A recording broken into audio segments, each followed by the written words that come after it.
sehat walafiat. Dan saya ucapkan terima kasih kepada narasumber kita, Mbak Tania, yang telah berkenan hadir untuk memberikan materi yang tentunya akan sangat bermanfaat bagi teman-teman semuanya.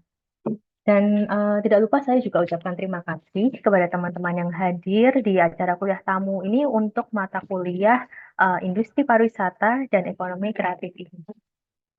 Untuk selanjutnya, saya akan membacakan susunan acara hari ini. Yang pertama, pembukaan.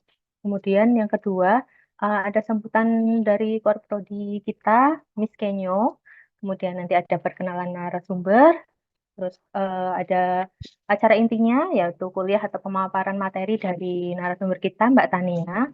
Lalu ada sesi tanya jawab, peringkasan materi, penyerahan sertifikat, foto bersama, kemudian penutup. Oke, acara berikutnya kita dengarkan sambutan dari Miss Kenyo selaku Korprodi S1 Pariwisata Universitas Tidar. Miss Kenyo, halo, udah Halo, oh pagi. ya, Ya, oke ya, halo Miss Kenyo, baik. ya Terima kasih, monggo. ya. Assalamualaikum warahmatullahi wabarakatuh. Teman Waalaikumsalam. ini belum hadir semuanya ya. Tolong teman-teman yang belum hadir silahkan disuruh untuk masuk ke dalam ruangan Zoom. Karena hari ini kita kedatangan tamu yang spesial. Dosen yang spesial ini adalah Miss Tania Nugrahendi. Nah, ini Mbak Tania, kalau di pariwisata Untidar kita semuanya dipanggilnya Miss, biar mudah ya. Miss Tania, selamat datang sebagai dosen tamu di mata kuliah Industri Pariwisata dan Ekonomi Kreatif. Sebelumnya saya mau mengucapkan terima kasih banyak untuk Miss Tania telah meluangkan waktunya untuk berbagi experience ya dengan teman-teman pariwisata Untidar angkatan 2023. Monggo Mbak Tania sebagai owner dari Jogjamu menyampaikan bagaimana sih cerita perjalanan membuat industri ekonomi kreatif itu ya, terutama melalui jamu itu bisa berkembang sejauh ini. Kemudian saya juga mau mengucapkan terima kasih kepada Miss Eki atas koordinasinya ya untuk menyelenggarakan kuliah tamu ini. Untuk teman-teman pariwisata, silahkan digali sebanyak-banyaknya ilmu dari Miss Tania ya tentang ekonomi kreatif terutama Jogjamunya, didengarkan experience-nya. Kemudian kalian juga sedang mendapatkan kuliah kewirausahaan kalau tidak salah ya. Jadi bisa juga direfleksikan ke dalam mata kuliah tersebut. Oke, demikian dari saya singkat saja. Terima kasih banyak. Wassalamualaikum warahmatullahi wabarakatuh. Assalamualaikum Warahmatullahi warahmatullahi wabarakatuh. wabarakatuh. Oke, terima kasih Miss Kenyo atas sambutannya.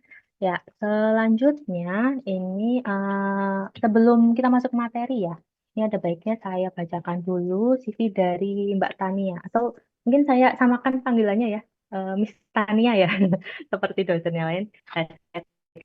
CV dari Miss Tania, ya, Mbak tolong. Oke, Join Zoom. ya. eh Miss Tania ini atau nama lengkapnya Tania Nugraheni Ayuning Tias. Beliau adalah seorang entrepreneur. Beliau adalah lulusan dari S1 Pariwisata Universitas Gadjah Mada. Nah, sekarang beliau ini mendapatkan beasiswa LPDP untuk berkuliah di Magister Manajemen Agribisnis UGM. Beliau merupakan owner dan director City Selamat Jogjamu Indonesia. Terus pengalaman kerjanya juga pernah menjadi co-founder and finance manager PT Waturanda Destinasi Nusantara, lalu customer support agent, tourism consultant for project Gunung Kidul Tourism Investment Profile, lalu ada research assistant intern Stupa Data Indonesia. Ya, lalu eh, beliau ini juga pernah mengikuti proyek Symposium Branding, salah satunya di bulan Juni 2022 menjadi speaker for workshop jamu making di Jayadipuran Art Festival eh, by Cultural Values Conservation Center Yogyakarta. Dan pengalaman organisasinya ini ya tahun 2019 sampai 2024 menjadi Head of Class Pagama atau Keluarga Alumni S1 Pariwisata UGM juga pernah menjadi Head of Indonesian Future Leaders Chapter Yogyakarta, Secretary of Paguyuban Dimas Yajim Yogyakarta, dan Secretary of Corps Alumni Kapal Pemuda Nusantara DIY. Ya, keren sekali ya ini apa pengalaman-pengalamannya Miss Tania ini dan ya baik nggak perlu berlama-lama kita langsung aja ke acara inti yaitu paparan materi dari Miss Tania. Waktu dan tempat kami persilahkan. Terima kasih Miss Eki dan juga Miss Kenyo atas kesempatannya di sini. Eh, Sebelumnya mohon maaf, jadi kemarin habis agak sakit, jadi suaranya agak putus-putus mungkin nanti. Selamat pagi teman-teman semua yang baru semester berapa ya ini ya? Semester 2 Mbak. Semester 2 Semester Miss. 2 Ya. ya. Jadi ingat waktu pertama kali masuk kuliah dulu, waktu itu semester 2 belum tahu mau ngapain. Tapi mungkin sharing saya hari ini bisa jadi inspirasi teman-teman supaya lebih semangat lagi dalam kuliahnya ekonomi bagi eh, yang melakukannya. Nah, mungkin saya mau sharing dulu seperti yang sudah disampaikan tadi oleh Miss Edi dan juga Miss Kenyo. Dulu saya waktu itu kuliah di S1 Pariwisata UGM, waktu semester 2 kayak teman-teman semuanya, saya masih bingung mau ngapain ya kuliah pariwisata gitu. Waktu itu yang saya pikirkan ketika saya kuliah pariwisata itu kegiatan yang dilakukan adalah saya mengikuti kegiatan duta wisata, yaitu kalau di Jogja namanya Dinas Diasing Jogja. Nah, ketika kuliah semester 2 baru masuk juga bingung nih, karena waktu itu pariwisata UGM itu masih angkatan keempat waktu itu saya, dan kurikulumnya belum belum seperti ini teman-teman. Jadi kayak di kampus tuh juga belajar apa masih bingung, masih meraba-raba apakah besok ke depan saya dapat kerja ya atau karir ke depan seperti apa ya gitu. Jadi cuman go with the flow aja mengikuti arus ketika semester 2, tapi saya waktu itu aktif untuk mencari banyak kegiatan di luar kampus gitu. Karena dari dalam kampus sendiri kan waktu itu kurikulumnya masih masih meraba-raba ya, belum seperti sekarang ini yang dimana jurusan pariwisata tuh sudah menjadi primadona dan banyak sekali peluang pekerjaan dan juga kegiatan yang bisa dilakukan dari ketika kita memilih jurusan ini. Nah, waktu itu belum, dan saya aktif di beberapa kegiatan, yaitu waktu itu saya menjadi perwakilan DIY untuk Kapal Pemuda Nusantara, kemudian saya aktif di kegiatan kampus, kegiatan di luar kampus, dan sebagainya. Dan ketika saya kuliah, itu saya apa namanya aktif untuk menjadi LO atau license officer atau semacam kayak freelance untuk kegiatan event MICE di Jogja, misalnya ada conference, ada kegiatan event dan sebagainya. Nah, waktu itu masih belum tahu juga sebenarnya cita-citanya tuh mau jadi apa, karena tujuannya dulu setelah lulus kuliah pokoknya pengen jadi dosen aja, terus bisa kuliah lagi S2 di luar negeri. Waktu itu pemikirannya seperti itu. Tapi berjalannya waktu setelah saya lulus kuliah, ternyata nasib saya mengajak apa ya, membawa saya untuk menjadi seorang tour leader atau pelaku travel. Jadi karena saya waktu kuliah saya aktif di kegiatan travel, akhirnya ketika setelah lulus saya mendirikan travel agent namanya Waturada Trip. Mungkin bisa dicek di Instagram @waturada Trip. Itu kayak travel agent yang menjual paket-paket wisata di Labuan Bajo dan juga di Raja Ampat. Jadi ketika kuliah, karena saya ikut kegiatan Kapal Pemuda Nusantara, saya keliling Indonesia Timur, di situ saya ketemu sama passion saya bahwa saya mencintai lautan Indonesia. Akhirnya saya membuat usaha travel bersama teman saya. Nah, dari usaha travel inilah saya ketemu banyak peluang dan juga ketemu sama sesuatu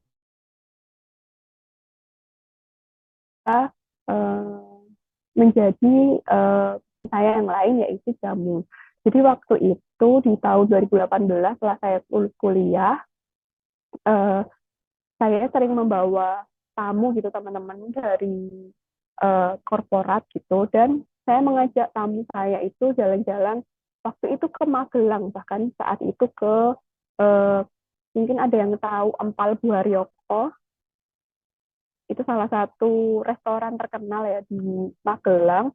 Nah, waktu itu saya bawa tamu saya dan saya menawarkan tamu-tamu saya itu untuk meminum sesuatu yang nggak pernah mereka minum, yaitu jamu. Jadi di Empal Buharyoko itu ada satu kulkas berisi jamu dan saya menawarkan ke tamu-tamu saya. Jadi kan kalau di dalam pariwisata itu kan ada ketika wisatawan datang berkunjung ke suatu tempat, mereka itu kan ingin mengetahui hal yang baru, ada mereka ingin something to learn, something to buy, something to drink, something to experience, sesuatu hal yang baru dalam hidup mereka ketika berwisata. Nah, saat itu saya sebagai tour leader, saya yang membawa tamunya, saya menawarkan, Pak, ini ada minuman dari Yogyakarta, minuman tradisional nih, jamu di sini ada yang mau nggak?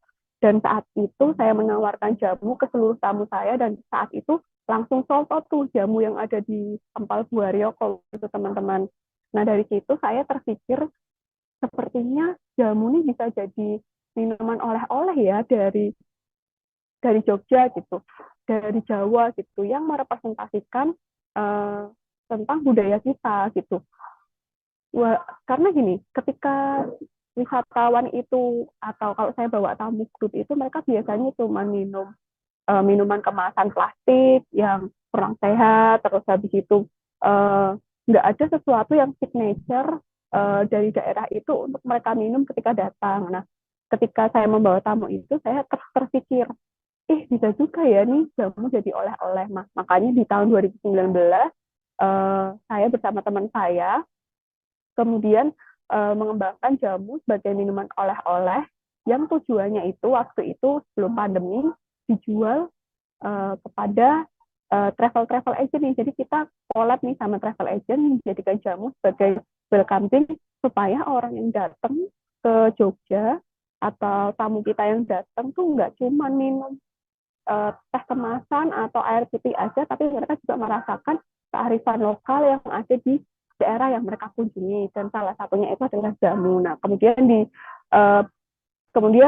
di tahun 2019 ini akhirnya mengembangkan Jogjamu sebagai minuman oleh-oleh dari Jogja dan berkembangnya waktu nih Jogjamu semakin berkembang karena saya di basicnya pariwisata, terus sepertinya perlu insight ya tentang bagaimana mengembangkan jamu dari segi pariwisata tapi juga dari segi industrinya. Makanya saya kemudian mengambil kuliah S2 Magister Manajemen Agribisnis UGM. Jadi di intronya ini, jadi teman-teman walaupun kuliah pariwisata, kalian bisa mengeksplor diri kalian semaksimal mungkin untuk menemukan apa sih yang kalian suka, apa yang kalian interest, terus kalian bisa menerapkan itu dan bisa menjadi karir path kalian ke depannya gitu teman-teman. Nah, kenalan soal jamu, jamu di Indonesia sendiri itu berasal dari kata jambi usodo. Jadinya jamu itu artinya doa untuk kesehatan. Dan jamu sendiri sudah dikenal di Indonesia sejak 1700 Masehi dan reliefnya itu ada di Candi Borobudur teman-teman, ada di sana dan jamu sendiri sudah menjadi akar budaya kita yang baru saja disahkan oleh UNESCO. Nah, sedangkan Jogjamu sendiri dibentuk tahun 2019, jadi waktu saya di awal terpikir untuk membuat usaha jamu karena waktu itu saya menawarkan kepada tamu-tamu saya bahwa dan mereka ternyata tertarik tentang cerita si jamu ini, akhirnya saya berpikir kenapa saya nggak bikin usaha sendiri ya, kenapa saya nggak bikin usaha jamu aja yang memang tujuannya pariwisata. Nah akhirnya bersama teman saya namanya Monica kita membuat jamu yang merepresentasikan tentang Jogja karena kita ingin membawa jamunya, pariwisatanya, dan juga Jogjanya bahwa Jogja itu punya jamu dari Jogja dan itu adalah jamu yang dibuat dari resep eyang kami sejak 1950. Jadi eyang Monica ini sudah jualan jamu sejak 1950. Kemudian kita belajar tentang caranya pengemasan jamu secara supaya bisa dikemas lebih lama. Jadi dengan proses yang lebih higienis juga.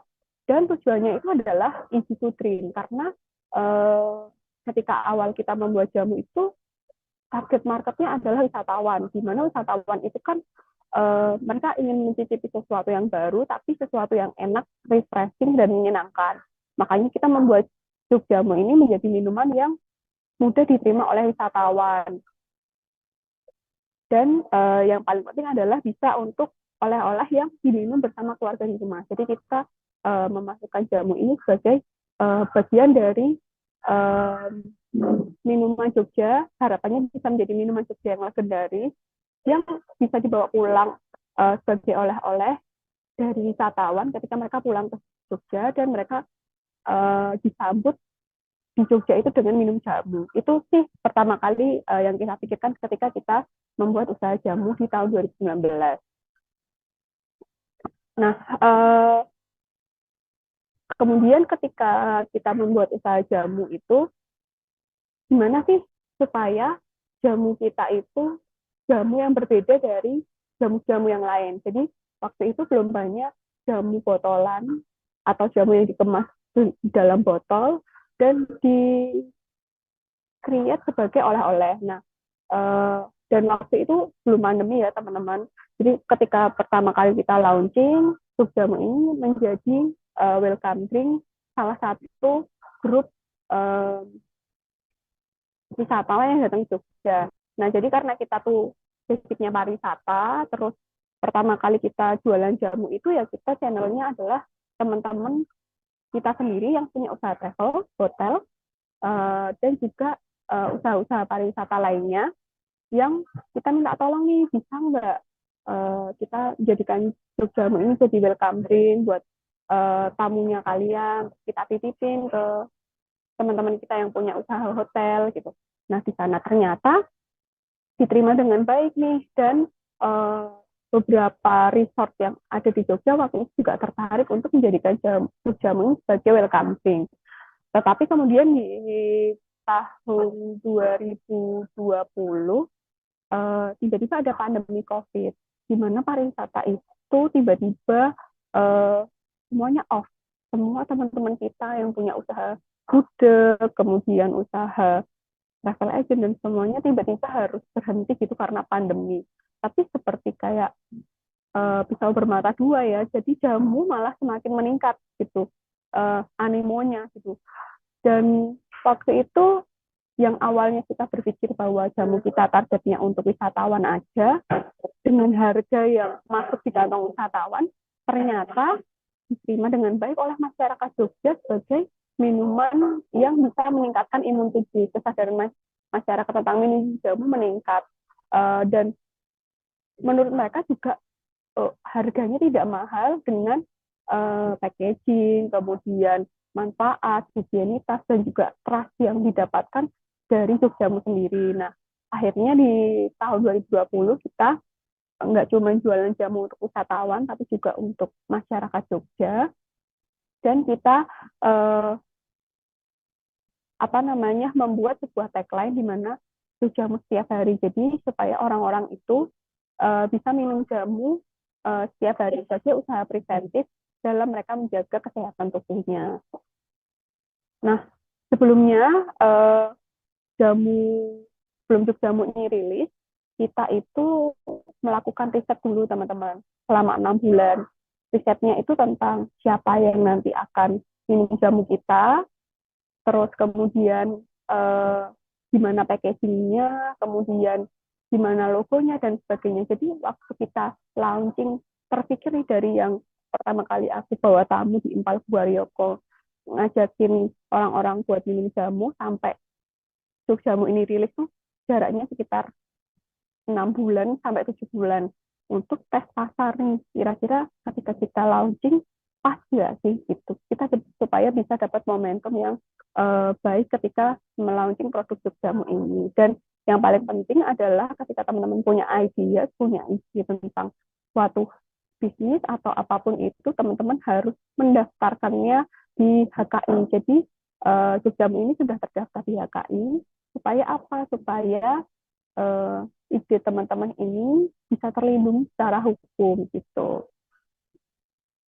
Nah, ketika jualan jamu ternyata dan sudah berjalan gitu ya, Jamu akhirnya diterima masyarakat Jogja, tapi ternyata kita masih menemukan banyak apa ya hal gitu di lapangan bahwa ternyata 50% anak muda itu udah nggak minum jamu. Mungkin di sini teman-teman ada yang hari ini udah minum jamu, mungkin bisa raise hand, atau yang 1 minggu yang lalu ada yang minum jamu deh. Apa hari ini minum jamu, ada nggak? Kita coba buktiin riset ini bareng-bareng. Ada nggak yang minum jamu tadi pagi Saya, Mbak. atau siapa nih, Mbak Miss ini ya? Nah, berarti kan benar nih ya, Miss, bahwa memang 50% anak muda bahkan di teman-teman dari Untida sendiri ternyata udah nggak minum jamu ya. Ternyata karena jamu itu dianggap rasanya pahit, terus kayak kuno, terus juga susah nyari jamu yang terpercaya gitu. Nah, karena adanya fact finding yang kita temukan di lapangan, akhirnya kita membuat sebuah campaign dan juga sebuah usaha melalui digital marketing yang membuat jamu itu nggak kelihatan kuno lagi gitu. Dan jamu itu jadi bagian dari lifestyle kita sehari-hari. Nah, jadi yang awalnya pertanyaannya itu kenapa jamu, pertanyaannya jadi diubah. Kenapa bukan jamu gitu? Karena ya itu tadi, jamu adalah sudah ditetapkan sebagai warisan kebudayaan dunia dari Indonesia. Terus kalau bukan kita yang melestarikan, siapa lagi? Tapi cara melestarikannya gimana sih supaya itu bisa masuk di semua kalangan dan juga bisa masuk ke anak muda supaya mereka bisa kembali lagi minum jamu jadi bagian dari lifestyle mereka. Mungkin teman-teman ada yang tahu nggak, ternyata Pak Menteri Pariwisata kita, Pak Sandiaga Uno, itu emang suka minum jamu dan menjadikan jamu sebagai bagian dari gaya hidup sehatnya. Nah, Pak Menteri aja minum jamu, masa teman-teman yang kuliah pariwisata nggak minum jamu nih gitu. Nah, jadi kita membuat campaign-campaign tentang kenapa sih, misalnya nih kita kan punya 3 produk. Saat ini ada beras kencur manjur, kunyit asam legit, sama gula asam seger. Nah, kita membuat campaign-campaign edukasi, ternyata jamu itu bisa jadi buat bikin anti jompo nih, atau kita bikin fun fact tentang manfaat dari jamu, tapi secara fun dan nggak berat gitu. Jadi anak muda sendiri juga dia nggak akan ngerasa amun jamu apaan sih, eyang-eyang banget gitu. Nah, karena bagi kita jamu itu selain pelestarian budaya, tapi gimana kita bisa mengangkat lokal wisdom masyarakat Indonesia, karena masyarakat Indonesia sendiri sejak 1700 Masehi mereka sudah terbiasa minum jamu. Jadi mereka melakukan meramu dan meracik tanaman obat yang ada di sekitar mereka untuk menjaga kesehatan tubuh mereka, karena jamu itu sifatnya itu preventif. Dia bukan untuk menyembuhkan tapi untuk menjaga kesehatan, jadi mencegah sebelum sakit. Nah, makanya mungkin yang kita dulu, orang-orang dulu itu mereka mungkin lebih sehat-sehat ya, karena mereka terbiasa untuk menggunakan bahan-bahan alam sebelum mereka jatuh sakit gitu. Nah, dan ini adalah bentuk dari lokal wisdom masyarakat Indonesia yang cuma ada di Indonesia, dan setiap daerah itu punya signature-nya sendiri-sendiri. Misalnya dari Bali itu mereka punya jamunya sendiri, kemudian jamu di Jawa Timur sama di Jawa Tengah sama di Jogja itu punya ciri khas sendiri-sendiri.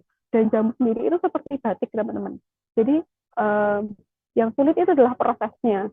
Yang dihargai adalah prosesnya, karena mengandung banyak sugesti positif, mengandung banyak filosofi dan makna-makna di balik pembuatannya gitu. Jadi yang dihargai dari membuat jamu itu adalah prosesnya, yang antar satu dan penjual jamu yang lain itu berbeda-beda. Nah, ini adalah sesuatu hal yang unik gitu. Dan bisa kita ceritakan kalau dalam konteksnya pariwisata kepada wisatawan, Kak.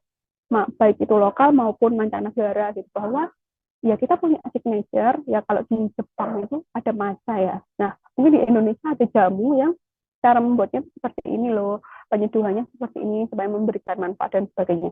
Nah, storytelling inilah yang harus kita jaga terus supaya uh, potensi-potensi ekonomi kreatif kita di Indonesia itu bisa naik kelas gitu, bisa yang awalnya cuma cerita aja tapi bisa dikonversikan menjadi sesuatu yang profitable gitu.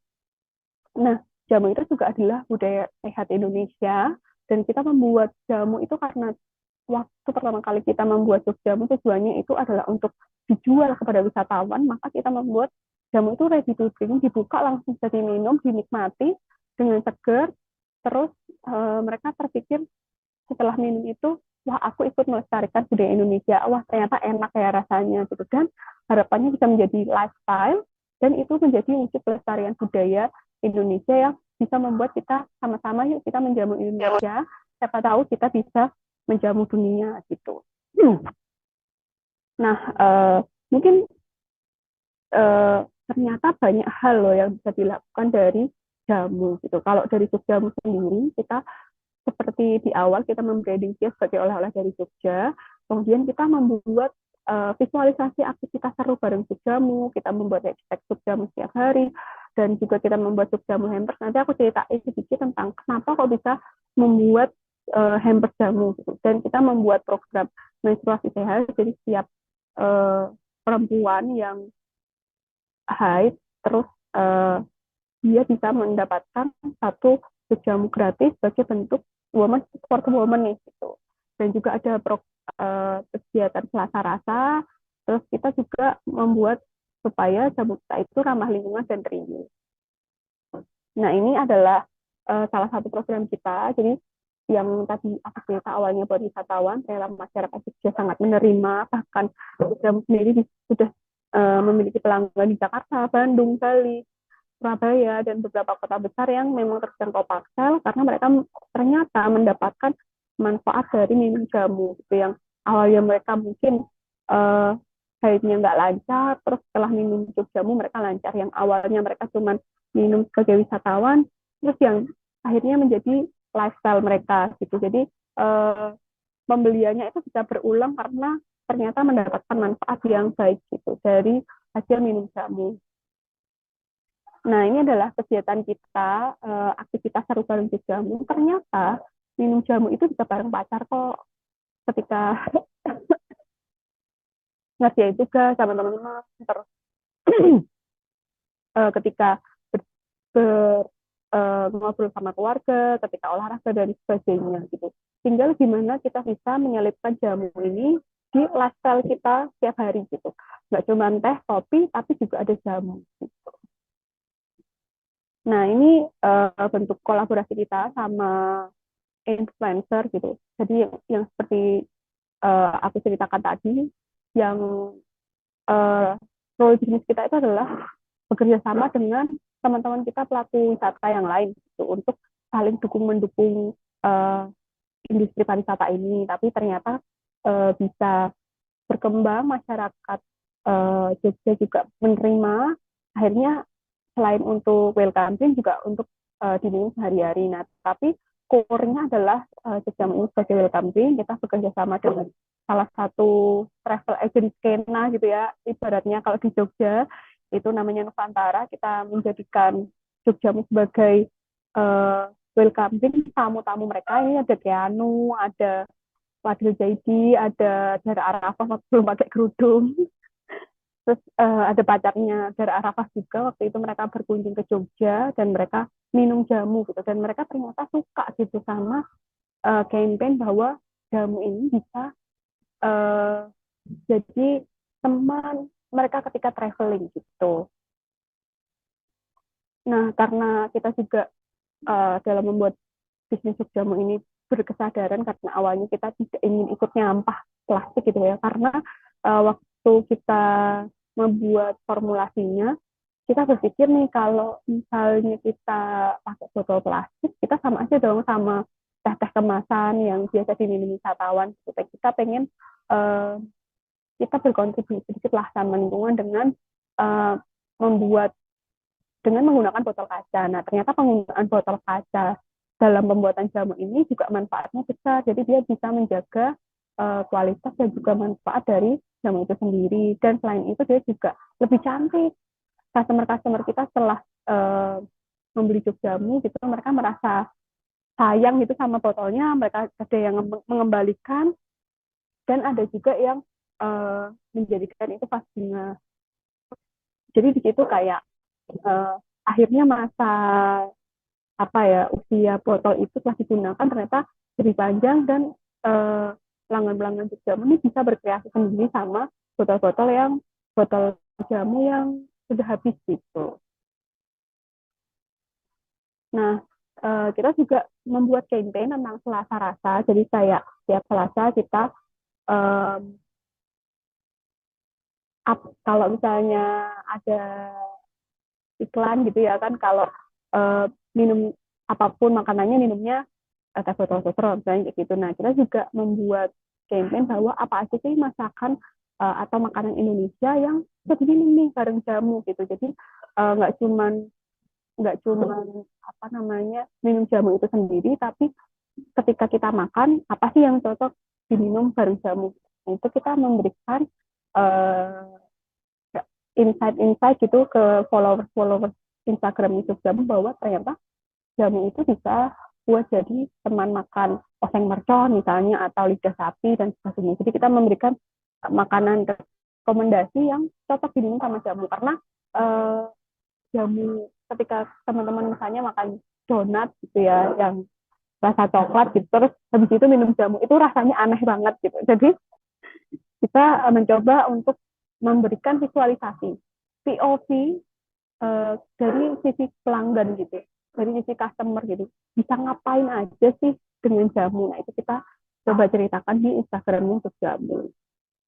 Nah, kita juga akhirnya membuat hamper yang awalnya itu karena pandemi, tadi seperti yang aku ceritakan, teman-teman kita yang jualan gudeg, terus industri pariwisata lesu dan sebagainya, benar-benar pariwisata di Jogja tuh mati ketika pandemi, tapi jamu tiba-tiba naik populer gitu. Nah, kita mencoba untuk saling kolaborasi, kita coba untuk bisa bangkit sama-sama, terus akhirnya kita membuat hamper, tujuannya biar orang yang nggak bisa ke Jogja, harus mereka bisa merasakan makanan atau minuman legendaris dari Jogja. Jadi kita kolaborasi sama teman-teman kita yang bakpia, gudeg gitu yang terdampak pariwisata untuk membuat hamper bareng-bareng sama jamu yang untuk dikirimkan ke orang-orang yang nggak bisa berwisata di Jogja. Jadi kayak tombol kangen gitu loh teman-teman.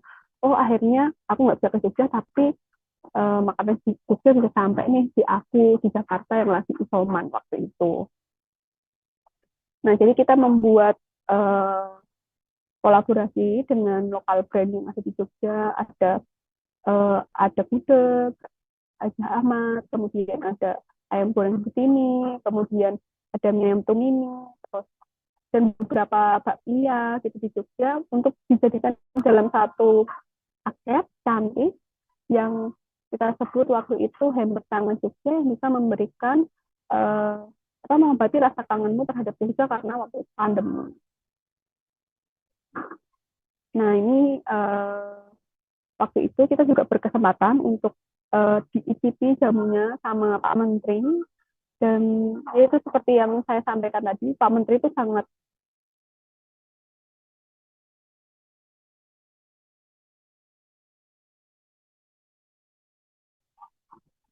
halo.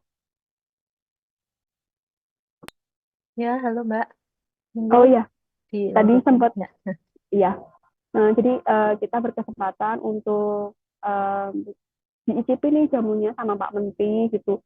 Ternyata dia suka karena memang Pak Menteri sendiri sangat menjadikan jamu sebagai bagian dari lifestyle sehatnya sehari-hari gitu.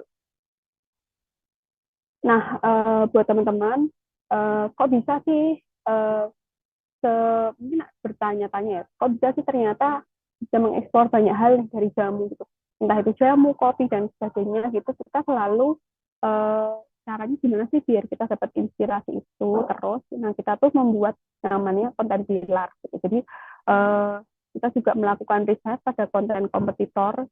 Misalnya kompetitor kita tuh nggak cuma jualan jamu aja, misalnya kayak Timori atau brand minuman lain atau kopi dan sebagainya yang dia itu memiliki target market yang mirip sama kita, itu kita lihat sebagai kompetitor gitu.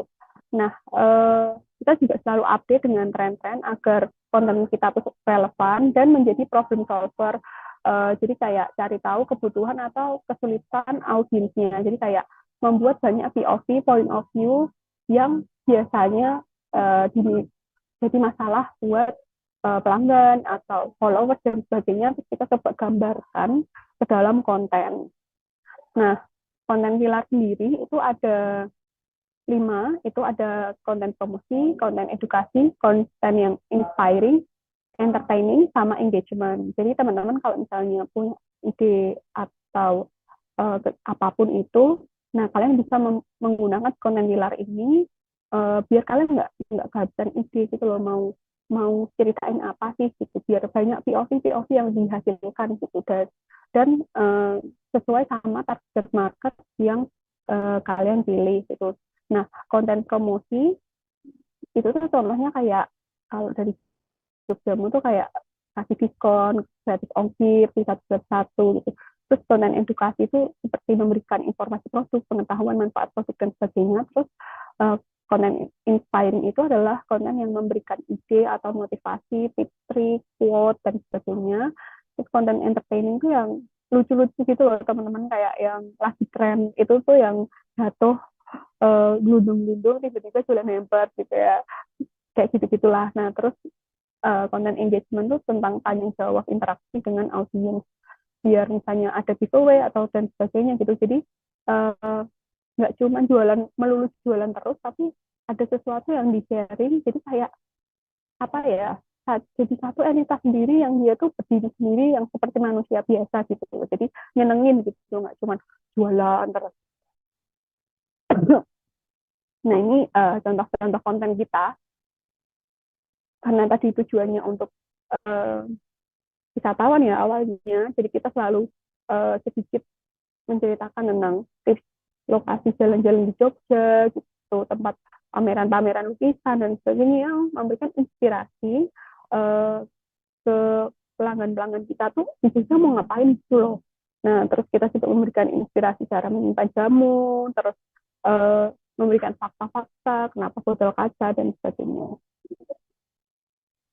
Nah, ini adalah konten-konten edukasi, jadi kayak manfaatnya jamu, ternyata kayak antioksidan, terus kalau batuk itu apa solusinya, gitu, misalnya dengan minum kencur gitu ya.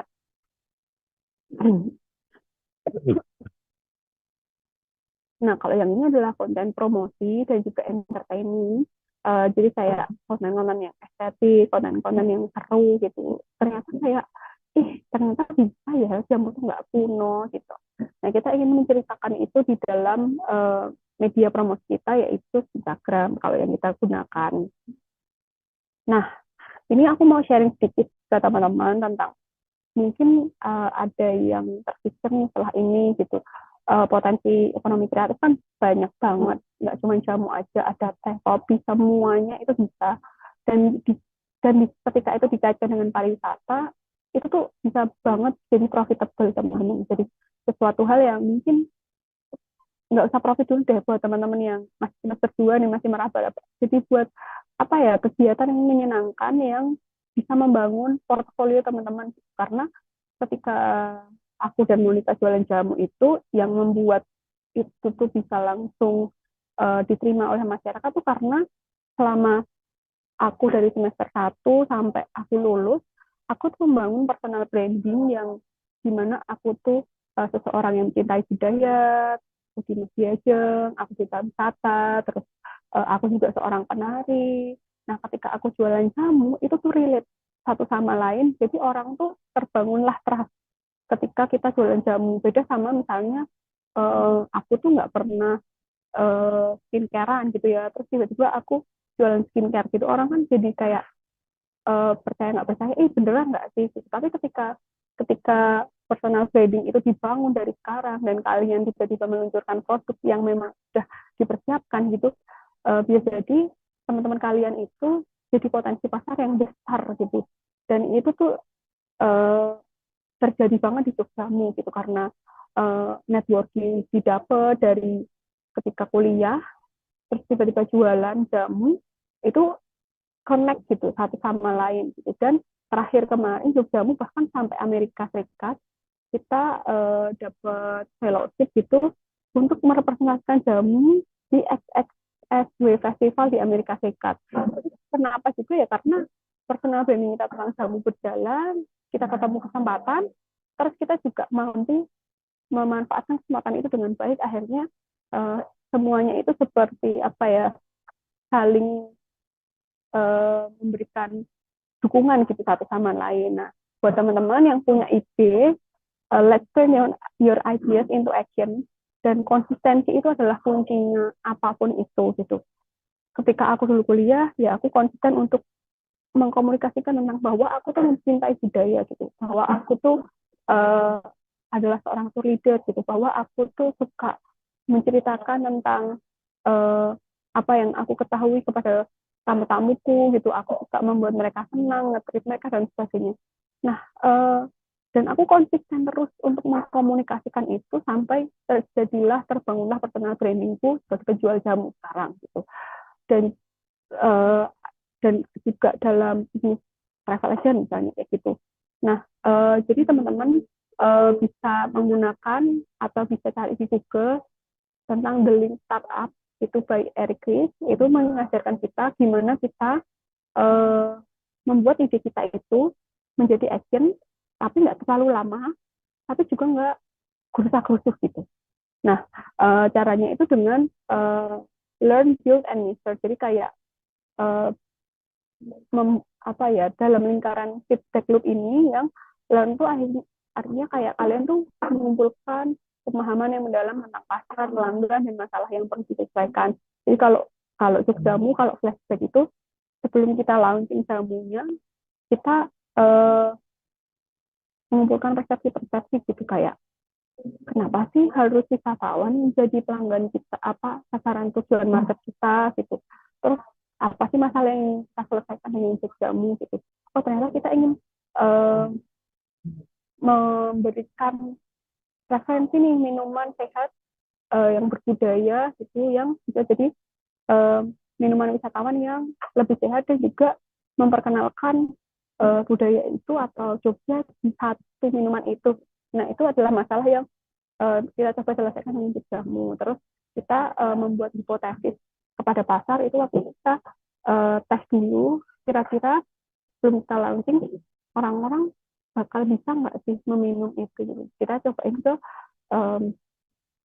teman-teman terdekat kita dulu kayak gitu. Nah terus kita membangun, kita melakukan build, yaitu membangun produk atau layanan yang sederhana. Waktu itu sebenarnya jamu masih nggak kayak gitu. Awalnya kita ya sempat nyoba pakai botol plastik gitu. Oh ternyata ada feedback seperti ini, seperti ini, seperti ini. Tapi kita ketika ide itu udah ada, terus kita udah riset, terus kita udah melakukannya, kita bikin MTP yang emang bisa dicoba gitu. Nah waktu itu aku mencobanya ke tamu-tamuku juga. Jadi karena aku aktif jadi leader, aku cobain ke tamu-tamuku kayak kurang apa, mereka kasih feedback dan sebagainya, dan at the same time mereka suka, ternyata ini ya Jogja ada jamu ya gitu. Aku terus mereka bisa bercerita, ternyata di Sumatera juga ada tapi namanya ini, atau kalau di Makassar namanya sareba atau apa dan sebagainya gitu. Jadi di situ ada pertukaran informasi gitu yang bisa memberikan masukan kepada produk kita, dan akhirnya diukur dengan tadi yang percobaan-percobaan yang kita lakukan. Terus kita mengumpulkan data dan umpan balik dari pengguna secara aktif yang memungkinkan kita mengukur kinerja produk kita. Jadi habis mengumpulkan data, kemudian kita membuat MVP-nya, kemudian diukur, kembali lagi ke kita belajar lagi tentang repositioning pasar dan sebagainya sampai ketemu pada formulasi yang tepat. Nah, ini bisa dipakai teman-teman dalam hal apapun, nggak cuma bisnis menurut aku. Ketika kalian belajar atau apapun, ketika jadi kayak harus punya yang namanya ini, learn, build, and measure feedback loop ini yang terus menerus diulang sampai kalian benar-benar menguasai apa yang ingin jadi tujuan kalian. Nah, ini ketika teman-teman juga pengen, misalnya aku udah punya ide nih, misalnya kalau teman aku tuh ada yang dia itu orang keluarga besarnya itu apa ya, membuat batik di topeng, namanya batik krebet apa ya. Nah, atau ada yang punya usaha keluarga turun temurun gitu, terus ingin men-scale up itu, menjadikan itu sebagai potensi yang besar gitu. Nah, kalian bisa pakai business roadmap yang ini tentang visinya apa sih gitu. Terus siapa aja yang akan jadi partnernya, aktivitasnya ngapain gitu.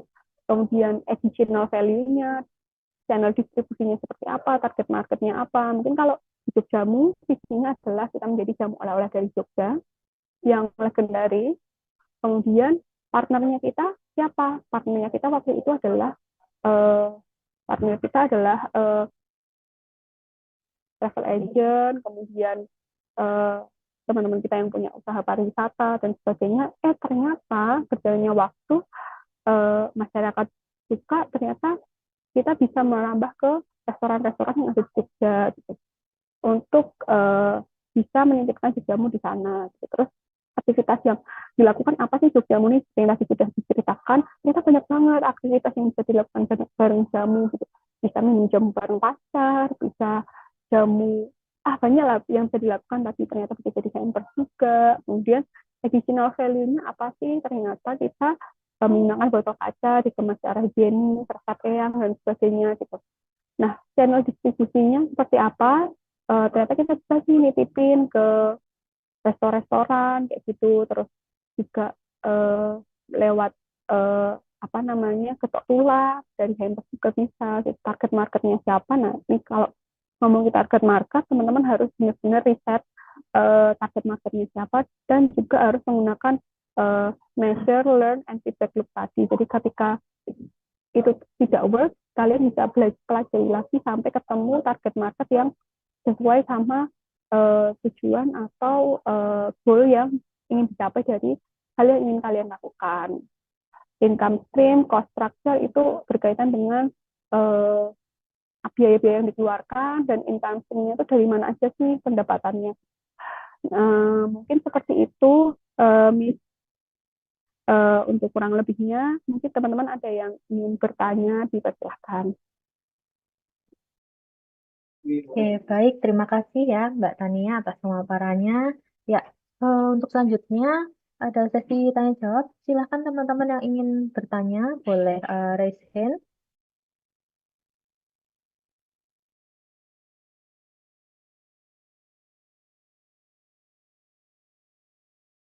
Oke, ya silakan. Wan, Andi Setiawan. Oke, sebelumnya terima kasih atas waktunya. Izin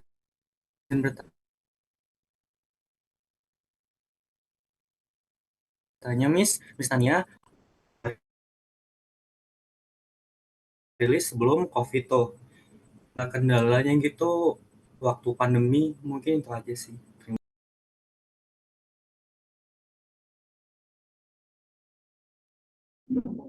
Mungkin boleh diulang pertanyaannya, agak putus-putus suaranya. Baik, boleh ceritain nggak struggle-nya gitu untuk usahanya dari Miss Tania sendiri waktu zaman-zaman pandemi? Oke, seperti yang udah aku ceritain tadi ya, waktu kita launching tahun 2019 itu, semua partner kita itu adalah travel agent, hotel, dan teman-teman kita yang bergerak di industri pariwisata. Terus tiba-tiba pariwisata harus off karena pandemi, semua channel distribusi kita tutup waktu itu karena hotel udah nggak ada tamu, kemudian orang udah nggak bisa ke Jogja lagi gitu, channel-channel distribusi kita semuanya mati gitu kan. Akhirnya kita jualan online biasa dari B2C, namanya jadi bisnis to customer, jadi langsung retail gitu ke customer. Dan ternyata ya itu tadi yang mau ceritain kayak karena Pak Jokowi waktu itu apa ya mengkampanyekan untuk minum jamu, akhirnya orang-orang kayak FOMO gitu ya, orang Indonesia itu kan biasanya FOMO, mereka terbiasa untuk mengikuti sesuatu yang mereka percaya dan gerakannya tiba-tiba masif gitu. Nah, hanya kita shifting dari yang untuk wisatawan jadi untuk masyarakat. Nah, di situ supaya kita bisa bareng-bareng sama-sama sama teman-teman kita yang terdampak dari adanya COVID, eh, apalagi di industri pariwisata, kita membuat hampers untuk jamu itu. Hampers untuk jamu itu tujuannya apa? Untuk eh, supaya ketika orang itu channel masuknya lewat beli jamu, tapi akhirnya mereka bisa juga membeli produk-produk yang lain gitu kayak gudeg, bakpia dan sebagainya gitu yang bisa membantu sama-sama biar kita bisa bertahan gitu di masa pandemi COVID itu.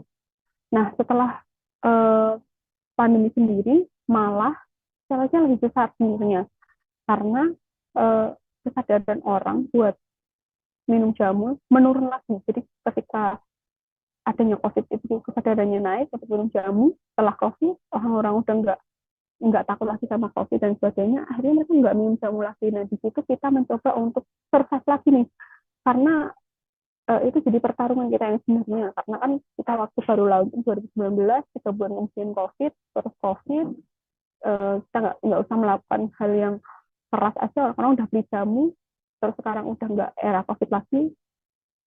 Nah, di sini kita belajar untuk gimana supaya kita bisa terus mengkampanyekan supaya orang itu mau minum jamu. Lewat apa? Lewat kegiatan yang seru, yang berhubungan dengan lifestyle, misalnya kayak kalau anak muda kita membuat workshop jamu gitu ya, yang seru bareng brand skincare gitu, supaya ketertarikan mereka terhadap jamu tuh ada dulu gitu. Jamu tuh nggak dilihat sebagai sesuatu yang kuno dan cuma diminum orang tua, tapi ternyata anak muda yang minum jamu itu juga keren. Nah, kita ingin membuat sebuah semacam apa ya branding itu gitu melalui sosial media kita.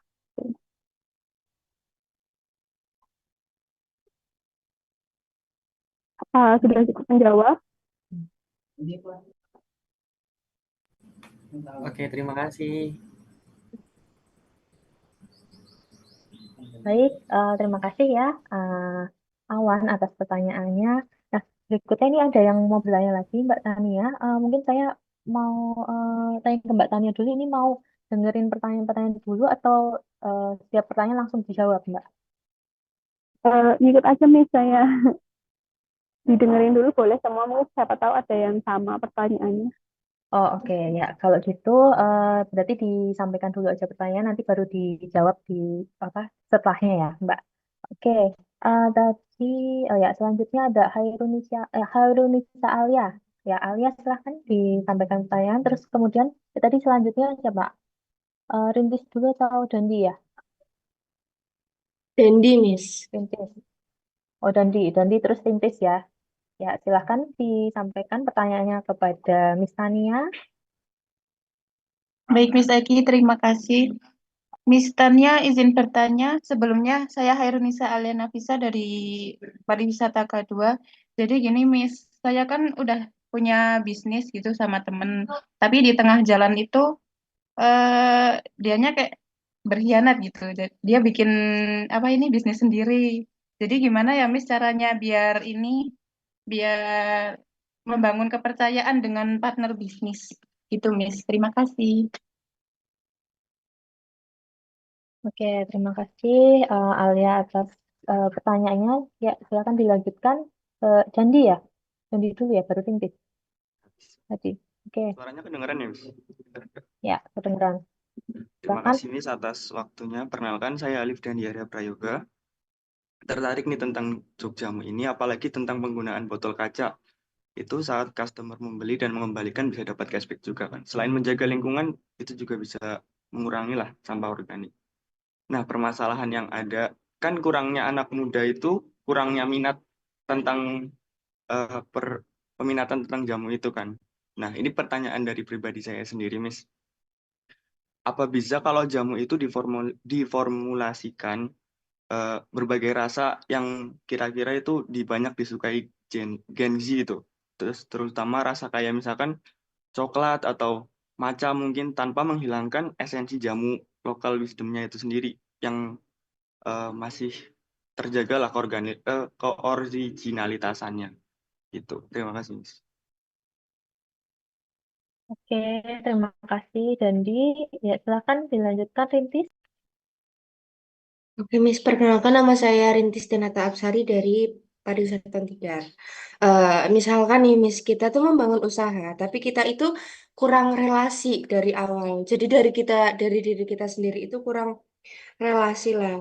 Itu terus menurut Miss itu brandingnya bakal lama nggak sih? Dan gimana caranya biar dilirik investor supaya eh, mau bekerja sama dengan kita gitu. Brandingnya seperti apa gitu. Terima kasih, Miss.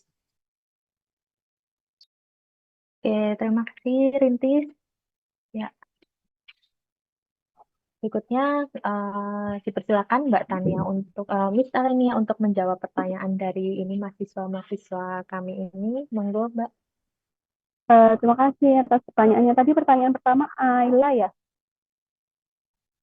tentang Alia, ya. Aulia ya.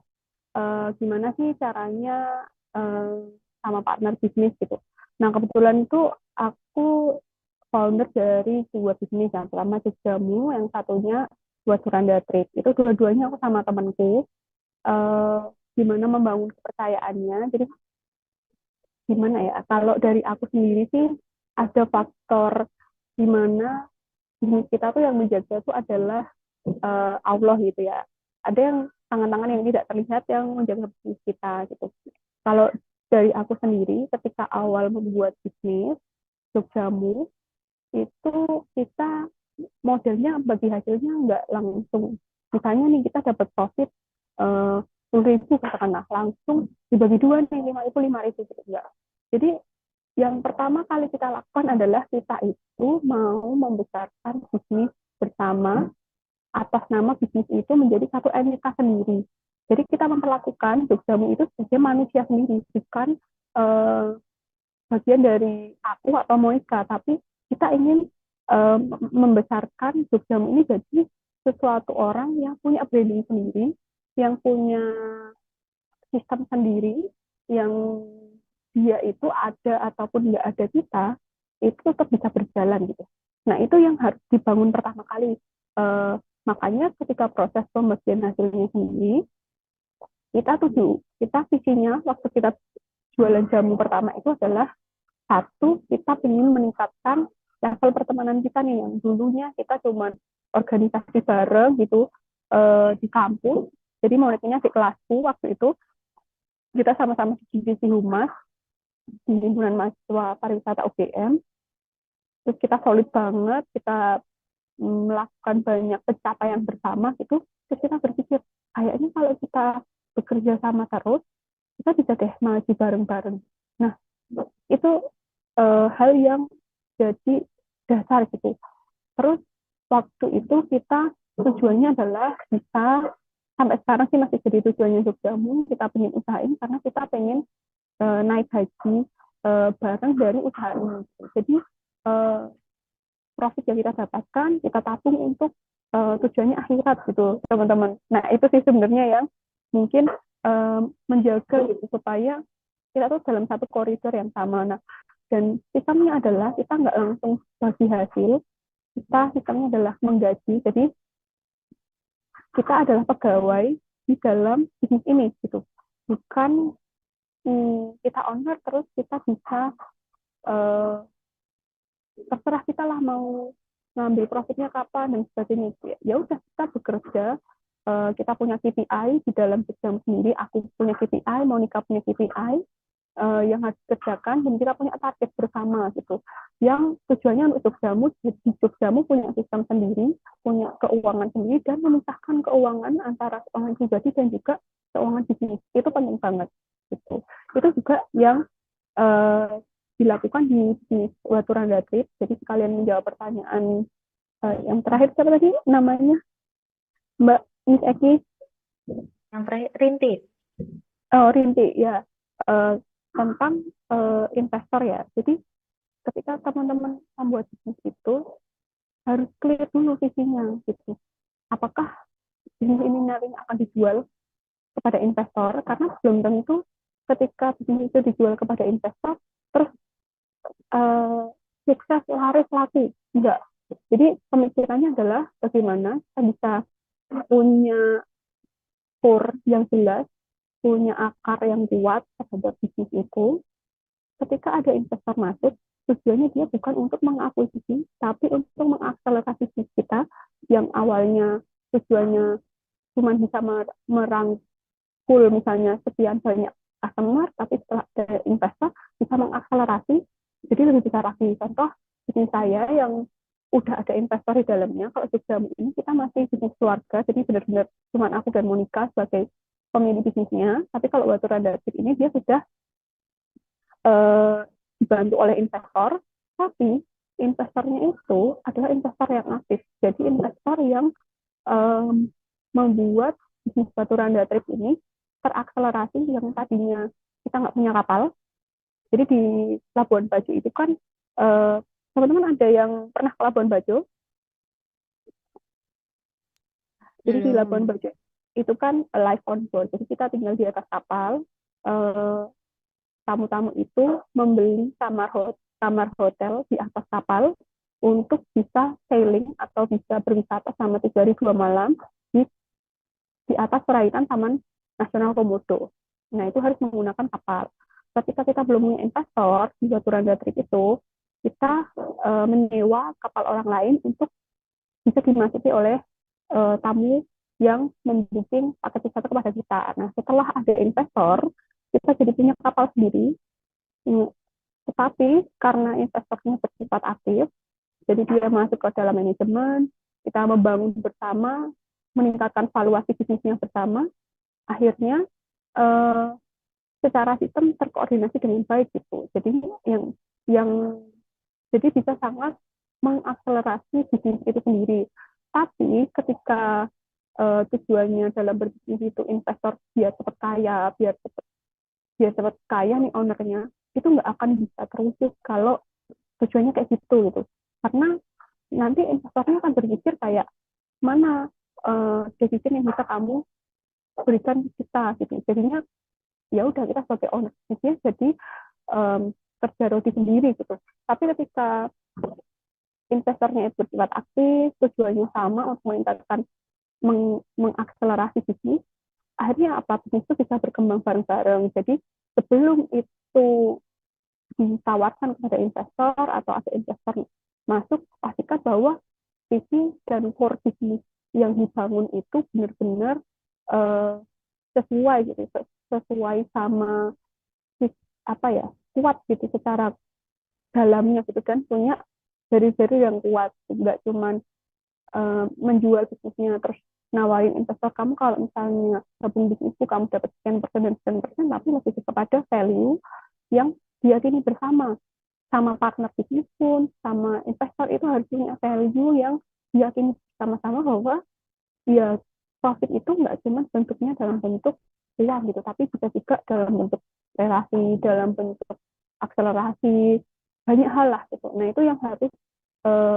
ditanamkan gitu. Jadi kalau Aulia punya partner bisnisnya mengkhianati gitu, bisa jadi visinya dari awal tuh udah beda gitu. Nah supaya visinya itu sama terus, bareng-bareng terus gitu, jadikanlah bisnis itu jadi satu entitas yang berdiri sendiri, enggak tergantung sama owner. Itu yang paling penting yang harus dibangun dalam bisnis gitu. Jadi mau CEO-nya ganti, mau semuanya ganti di dalamnya, tapi dia akan terus berjalan karena sistemnya akan terus berjalan. Dan jangan lupa tadi yang aku sampaikan harus punya HKI, jadi didaftarkan hak patennya, karena itu adalah menjadi investasi bagi si founder atau owner itu sendiri terhadap bisnis itu ke depannya gitu. Jadi aku dulu pernah baca salah satu buku tentang My Personal MBA gitu, bahwa itu tadi bisnis yang dia tuh bisa awet adalah bisnis yang tidak tergantung sama siapa ownernya, dan dia menjadi satu entitas sendiri yang sehat sebagai satu manusia sendiri yang dikenal gitu, terlepas dari eh, siapapun orang yang memilikinya, tapi sistemnya lah yang dibuat gitu. Jadi kalau misalnya dikhianati, ya jangan takut asalkan sistemnya itu udah jelas gitu. Jadi Aulia bisa bikin sistem yang mengikat gitu nanti siapapun partnernya dan sebagainya gitu. Dan jangan lupa dikomunikasikan tujuan-tujuannya, karena gini, cewek sama cowok tuh kadang bikin bisnis tuh beda tujuannya, karena kalau cewek tuh mungkin jadi tujuannya untuk lebih sustainable, berkelanjutan, terus menerus gitu. Tapi kalau cowok itu secara alam bawah sadar dia akan mencari profit yang besar-besarnya. Nah, gimana supaya balance, ya harus dikomunikasikan dan punya sistem. Karena ada juga nih teman aku yang punya bisnis travel di Labuan Bajo, teman kelasku, dia sama-sama cowok gitu ya yang membuat bisnis. Ketika merintis bersama, terus dia sekarang jadi gede banget, jadi salah satu yang gede juga di Labuan Bajo. Tapi ketika berjalannya waktu ternyata nggak sesuai nih visi misinya. Nah, temanku sendiri yang dia membuat menjadi foundernya itu, dia nggak meminta haknya uh, secara clear gitu di awal gitu. Nah, jadi harus di-clearin juga di awal, kira-kira kalau misalnya nanti besar akan seperti apa. Apakah contoh kalau yang temanku itu yang dia akhirnya keluar itu karena konten-kontennya nggak sesuai sama hati nurani dia. Jadi kayak lebih banyak yang tentang cewek-cewek yang berbikini kayak gitu-gitu. Nah, akhirnya karena nggak sesuai, akhirnya dia kayak tiba-tiba keluar gitu aja. Nah, itu sangat merugikan bagi yang tiba-tiba keluar, karena kan di situ ada investasi waktu, ada investasi biaya, kemudian uh, ada kontribusi kalian gitu loh di situ. Jadi harus di-clearing sejak awal seperti apa gitu. Tapi juga itu learning by doing sih. Jadi banyak-banyak belajar aja gitu, dan juga mencari sistem yang match untuk itu. Selanjutnya untuk pertanyaan dari siapa yang cowok, Miss Dandi, Eti namanya, Dandi, Miss. oh Dendi ya, itu bisa banget Dandi. di bisa banget untuk di fusion ya namanya sama hal-hal yang mungkin lebih enak gitu. Tapi kalau jamu sendiri karena rootnya itu adalah resep jamu dari eyang, jadi kita mm, mengkreasikan di rasa yang lebih enak, belum sampai ke pencampuran bahan baku yang menyenangkan di kalangan Gen Z gitu, misalnya kayak vitamin coklat atau susu dan sebagainya gitu. Tapi ada salah satu brand jamu namanya Acaraki Jamu, itu di Jakarta, dia menggunakan alat-alat kopi untuk membuat jamu. Nah, itu juga nggak apa-apa, nggak masalah, selama tujuannya itu adalah untuk melestarikan jamu sebagai minuman dari Indonesia gitu. Itu nggak apa-apa sih, yang kalau dari aku sendiri, karena tujuannya kan untuk supaya jamu tuh orang mau dulu gitu, mau minum jamu. Caranya gimana, ya caranya bikin jamu yang enak gitu, dengan cara yang mudah diterima gitu. Tapi supaya tidak kehilangan esensi dari si jamunya sendiri, eh, mungkin bisa belajar tentang cara pembuatannya yang tidak merusak khasiatnya itu seperti apa gitu sih mungkin. Tapi ya nggak masalah sebenarnya, dan sudah ada yang melakukannya gitu.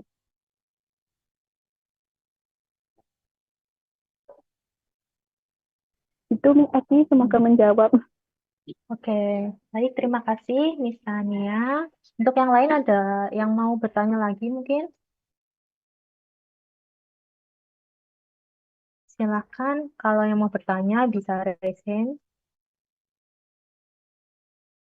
Atau mungkin ada yang mau sharing tentang Aulia, tapi bisnisnya tentang apa? Dessert, Miss.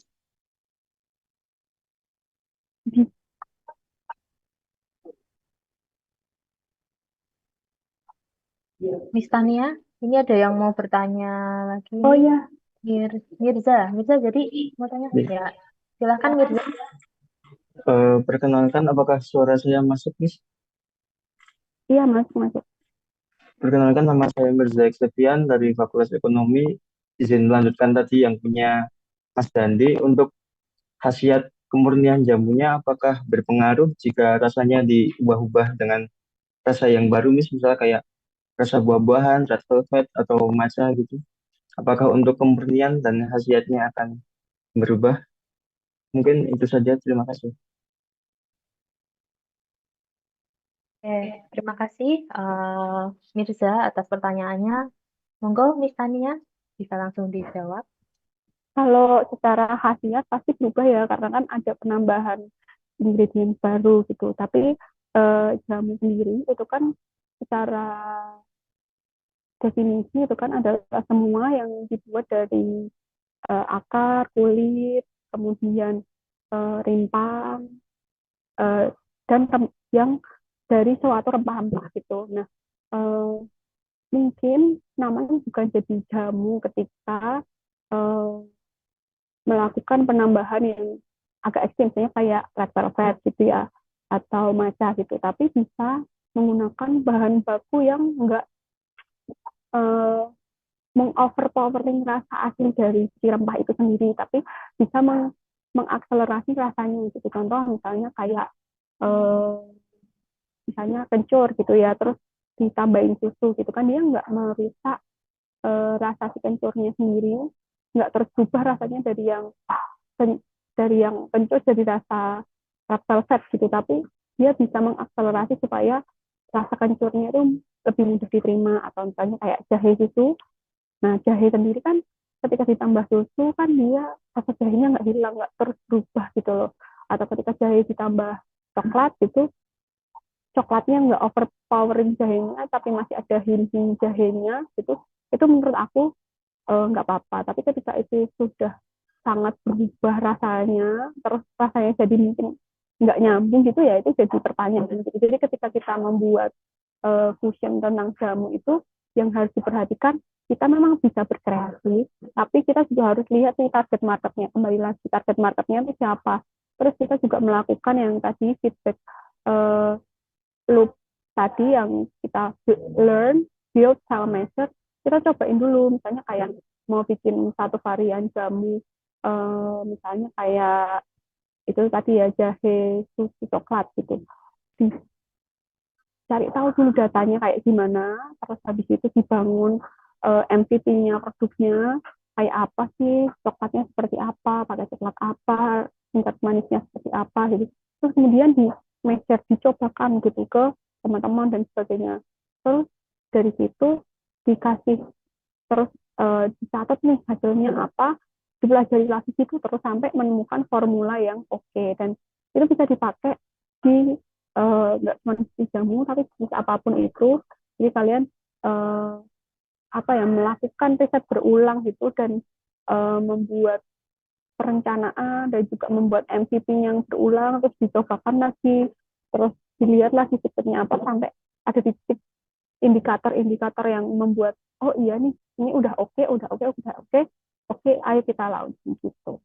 Itu sih mungkin jawabannya nih, tentang apakah khasiatnya akan berubah. Pasti berubah, tapi kembali lagi tujuannya itu adalah memperkenalkan bahwa jamu ini bisa jadi sesuatu yang easy, nggak berat gitu. Penting orang mau dulu minum jamu, anak muda kenal dulu sama jamu. Caranya itu ada banyak, tapi juga nggak menghilangkan esensi dasar dari jamu itu sendiri, di mana untuk memperkenalkan pasar rempah-rempah Indonesia yang memiliki banyak manfaat yang tidak cuma ada dalam minuman, tapi juga ada di dalam makanan. Misalnya kayak kalian sadar atau nggak sadar, makan soto itu ada kunyitnya gitu. Dan itu juga adalah bagian dari kearifan lokal Indonesia. Dan bentuknya untuk mencari tahu tentang apa sih yang ekonomi kreatif yang bisa dimanfaatkan itu juga banyak banget. Misalnya kayak bisa jadi lulur, bisa jadi jamu, bisa jadi apa namanya, banyak hal lah yang bisa dilakukan. Bahkan misalnya rempah-rempah Indonesia ini yang sangat kaya ini, jadi misalnya untuk bahan baku berwarna pakaian gitu, kayak natural tie-dye atau apa namanya ecoprint dengan pewarna dari kunyit atau dari bahan alam gitu. Itu juga bisa banget gitu. Jadi banyak hal yang bisa dikembangkan Dan ketika teman-teman ini belajar tentang atau udah punya visi untuk kedepannya, aku nggak cuma mau jadi pegawai aja, aku juga pengen punya bisnis pariwisata. Aku yakin bisnis pariwisata tuh ampuh banget, walaupun kelihatannya cuman orang-orang lihatnya kayak ih jadi guide, ini itu dan sebagainya. Tapi percayalah, bisnis pariwisata itu adalah bisnis yang menjanjikan, karena ketika orang berwisata itu mereka benar-benar ingin menyenangkan diri mereka sendiri. Jadi kayak willingness to spend-nya mereka tuh lebih tinggi, penghargaan mereka terhadap budaya lebih tinggi, yang cuma harganya biasanya 5.000, kita bisa upsell jadi 17.000, 30.000, 35.000. Tahu biasa yang mungkin kalau di pasar harganya 2.000, tapi misalnya masuk di hotel atau kita ceritakan tentang si tahu ini, bahwa misalnya tahu ini dibuat oleh masyarakat dengan proses yang seperti ini bisa jadi lebih mahal lagi harganya. Jadi karena dalam bisnis pariwisata itu di scale up itu adalah value-nya, ceritanya, tapi kita juga memberikan kualitas yang baik, jadi semuanya itu bisa oke. Dan bisnis pariwisata itu menurut aku sangat menjanjikan dan profitable bagi yang mau memulai gitu. Dan teman-teman masih semester 2, masih banyak waktu untuk membangun personal branding, apapun itu, misalnya kalian suka budaya, suka kopi, suka teh dan sebagainya, ada banyak waktu untuk itu.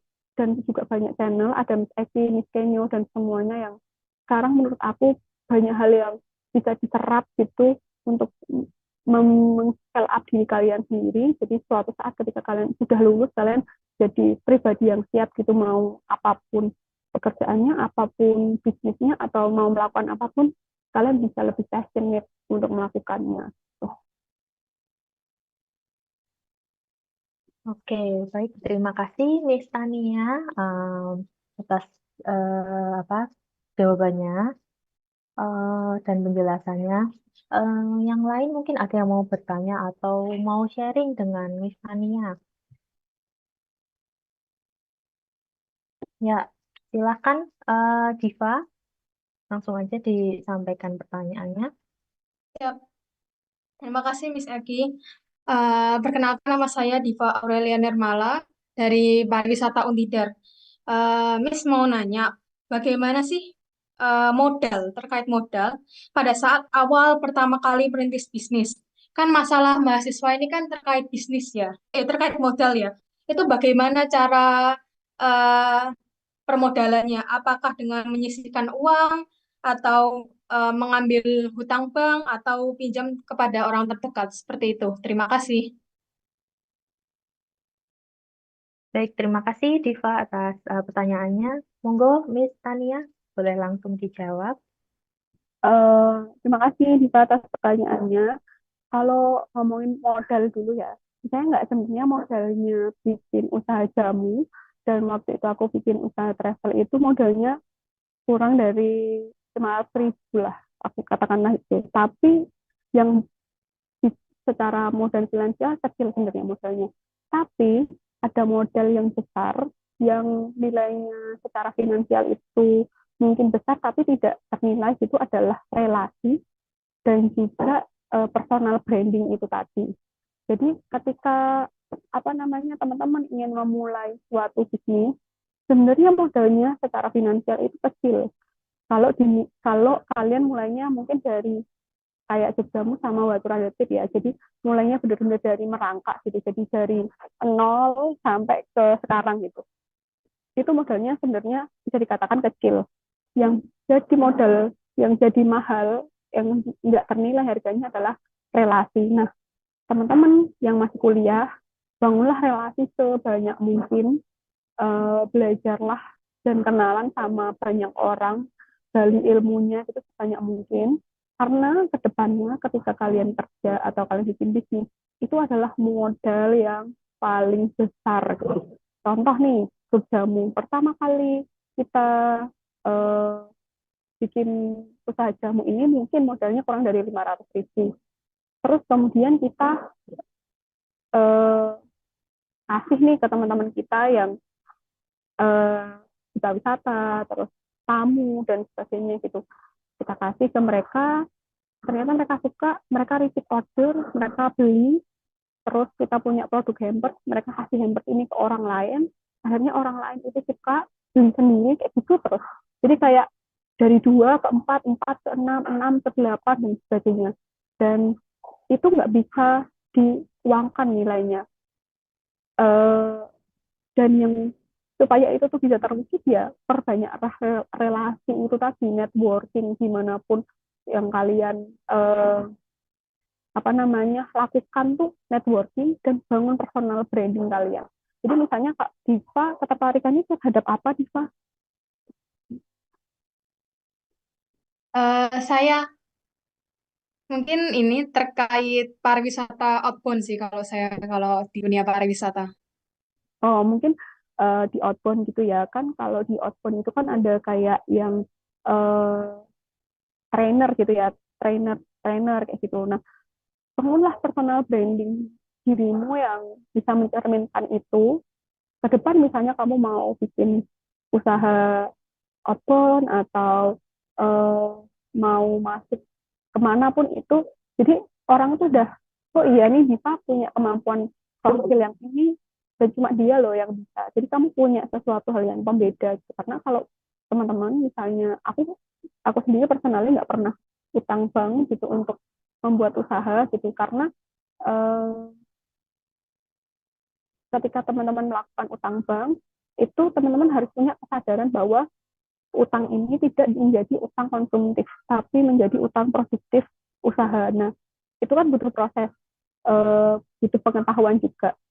Nah jadi kalau bisa ya mungkin dihindari. Terus modal yang paling utama adalah modal relasi. Contoh kalau batu randa trip, waktu pertama kali kita belum punya kapal, karena bikin kapal itu mahal banget teman-teman, itu adalah dengan bekerja sama nih, collab sama travel agent yang lain yang memang dia udah punya kapal gitu. Nah di situ modalnya nol, karena modalnya adalah kepercayaan antar uh, travel agent dan travel agent yang lain, dan gimana caranya kita bisa dapat customer pertama kali untuk mau membeli paket wisata kita waktu itu kayak gitu. Nah pernah nggak ketipu di Watu Rada Trip? Pernah banget ketipu. Kita pernah rugi. Jadi kita ditipu sama partner kita. Kita udah bayar gitu untuk akomodasinya, tiba-tiba dibawa lari gitu uangnya, dan kita harus, sedangkan tamu kita udah sampai di Labuan Bajo dan dia harus sailing gitu. Akhirnya apa ya, kita punya modal yang dikeluarkan untuk backup itu semua. Nah jadi harus punya dana darurat juga ketika teman-teman bikin usaha gitu. Jadi ketika udah running nih usahanya, jangan langsung dibagi nih. Seperti yang tadi kita sampaikan, jadilah usaha itu suatu entitas sendiri yang berdiri sendiri, punya keuangan sendiri, dan diperlakukan seperti manusia sendiri gitu. Jadi ketika misalnya udah dapat profit, ya jangan terus dipakai buat main-main gitu, tapi dikembalikan lagi ke bisnis itu, diputar lagi supaya yang lebih besar lagi, tapi juga juga menyisihkan untuk dana darurat. Dan yang paling penting adalah selain membangun personal branding, membangun branding si usaha itu sendiri. Caranya ya banyak, salah satunya tadi membuat konten pilar yang sesuai sama ide bisnisnya atau dirinya seperti apa. Terus konsisten untuk mengkomunikasikan itu ke tim. Jadi orang tuh ingat top of mind-nya jamu di Jogja tuh siapa? Oh, jamu. Top of mind. Misalnya kalau Diva top of mind besok ke depan misalnya mau jadi professional trainer di outbound gitu, top of mind-nya siapa? Ya Diva gitu. Gimana teman-teman ini bisa membangun top of mind orang-orang di sekitarnya bahwa aku loh yang expert di sini gitu. Orang kepikiran jamu, siapa tahu kepikirannya akuntannya gitu. Nah itu kalian bangun sendiri top of mind yang ingin kalian sampaikan ke lingkungan kalian gitu. Jadi kedepannya itu akan terbuka banyak peluang ketika kalian bisa membangun personal branding top of mind dalam apapun itu.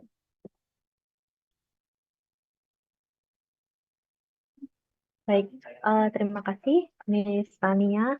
Untuk yang lain, masih ada yang mau bertanya? Kita masih ada waktu, tanya atau mungkin mau sharing?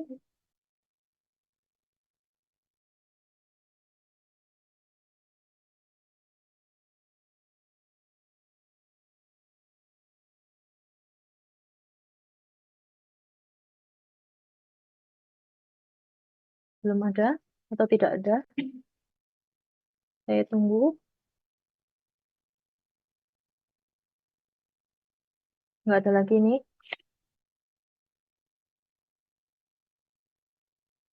Ya, oke. Nggak ada ya.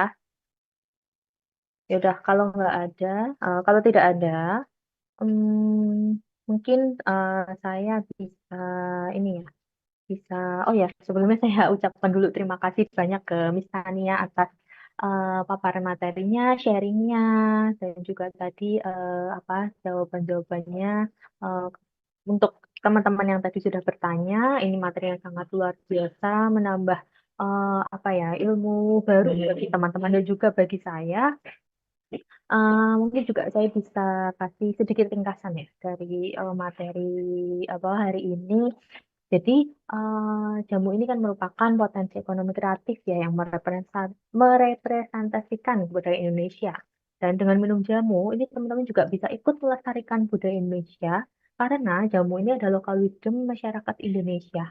Dan harapannya jamu ini bisa menjadi lifestyle atau gaya hidup yang sehat untuk di pariwisata sendiri, ini jamu ini bisa menjadi atraksi melalui storytelling pembuatan jamu seperti kalau ada contohnya di luar negeri itu ada ini ya matcha yang di Jepang.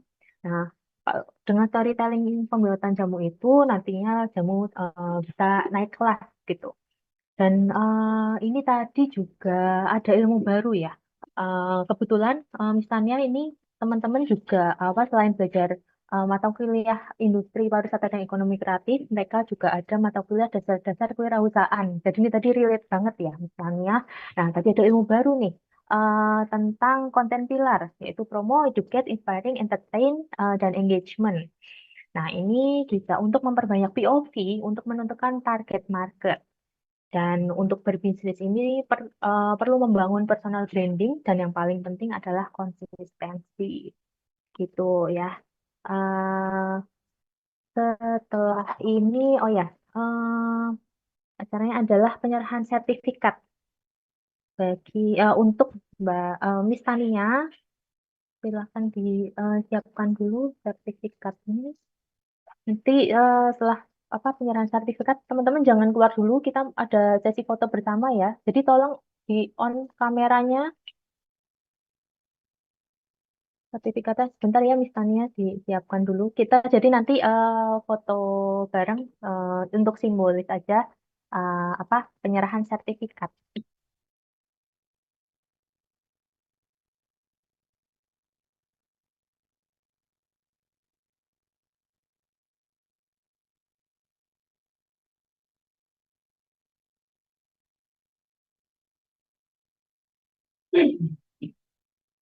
Udah,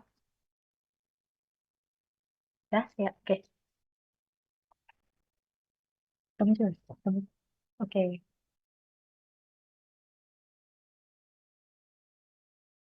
Dihitung ya, tolong ya. Ya, udah, dua. Oke, udah. Ya, terima kasih.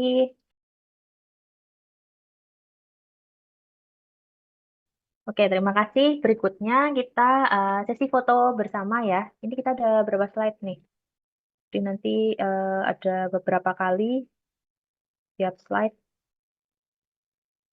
4 ya. Oke. Mm, saya hitung ya.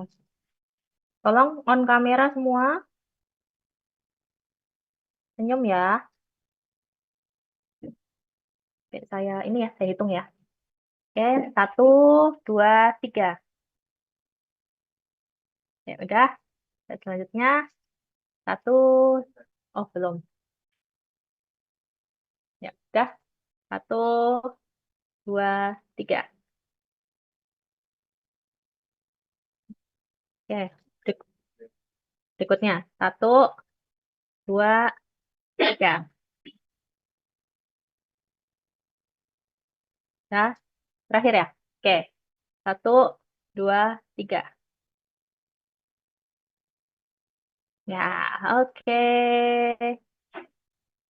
Karena ini foto bersama adalah sesi terakhir, jadi untuk kuliah tamu hari ini kita cukupkan ya sampai sini. Sekali lagi terima kasih banyak kepada Miss Tania atas waktunya dan sharingnya, ilmunya. Eh, Semoga di lain kesempatan kita bisa ketemu lagi, kita bisa sharing bareng lagi sama teman-teman di sini juga. Dan semoga nanti misalnya ada kesempatan ke Magelang ya, atau mungkin kami yang ke Jogja gitu. Ya, oke. Sekali lagi terima kasih banyak dan mohon maaf apabila ada salah kata atau ada kekurangan dalam penyelenggaraan kuliah tamu ini. Em, ya, untuk kali ini saya cukupkan. Terima kasih banyak sekali lagi. Saya akhiri. Wassalamualaikum warahmatullahi wabarakatuh. Waalaikumsalam warahmatullahi wabarakatuh.